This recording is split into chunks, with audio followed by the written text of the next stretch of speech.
Sholat, tapi pikiran melayang. Begini jawaban Rasulullah yang menggetarkan hati. Pada suatu majelis Rasulullah, suasana terasa begitu tenang. Para sahabat duduk melingkar menyimak setiap perkataan beliau dengan penuh perhatian.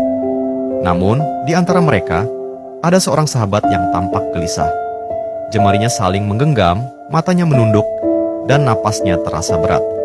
Setelah beberapa saat ragu, ia akhirnya mengangkat wajah dan berkata dengan suara lirih, "Wahai Rasulullah, aku ingin bertanya, tetapi aku khawatir pertanyaanku ini akan membuatku semakin malu di hadapan Allah." Rasulullah pun tersenyum lembut, menatapnya penuh kasih sayang. "Katakanlah, wahai saudaraku, tidak ada pertanyaan yang membuat seseorang hina jika ia bertanya untuk mencari kebaikan." Sahabat itu menarik napas dalam, matanya mulai berkaca-kaca. "Wahai Rasulullah, aku merasa salatku sering tidak khusyuk. Kadang aku mengingat urusan dunia, kadang pikiranku melayang entah kemana. Aku takut salatku tidak diterima oleh Allah. Apakah dengan salat seperti itu, aku tetap mendapatkan pahala?" Suasana majelis seketika menjadi hening. Para sahabat lainnya ikut menunduk, merasakan kegelisahan yang sama. Mereka tahu betapa beratnya pertanyaan itu. Namun, yang terjadi setelahnya benar-benar di luar dugaan. Rasulullah tidak langsung menjawab. Beliau menatap sahabat itu dengan penuh kelembutan. Lalu tiba-tiba air mata mulai membasahi pipi beliau. Para sahabat terkejut. Mereka jarang melihat Rasulullah menangis dalam situasi seperti ini.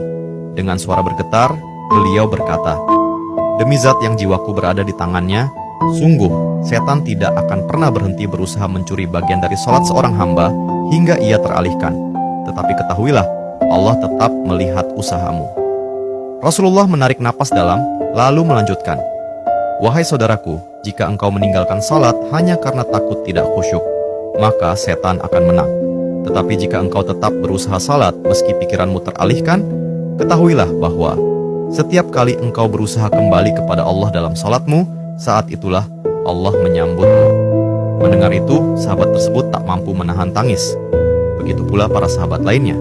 Kemudian Rasulullah melanjutkan dengan penuh kelembutan, "Bayangkan seorang ibu yang melihat anaknya berjalan ke arahnya, tetapi anak itu sering jatuh dan tersandung. Apakah sang ibu akan marah? Tidak. Ia justru akan berlari menghampirinya, mengangkatnya, dan mendekapnya erat. Itulah Allah. Ia lebih penyayang daripada seorang ibu kepada anaknya.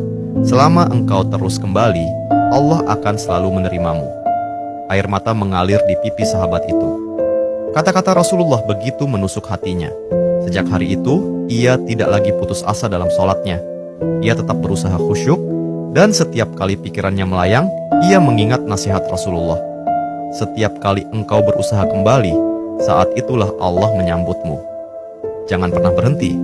Berusaha. Jika kisah ini membuka wawasan kita, yuk berbagi.